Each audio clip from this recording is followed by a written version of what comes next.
ईशमीशान निर्वाणरूपम् विभुं व्यापकं ब्रह्मवेदस्वरूपम्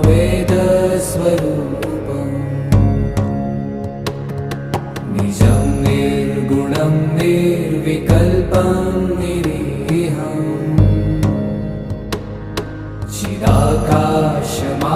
चिदाकाशमाकाशवासं भजेऽहम्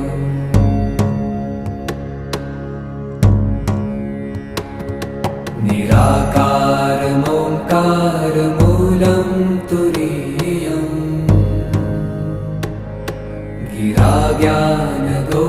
गिराज्ञानगोतीतमीशं गिरीशम्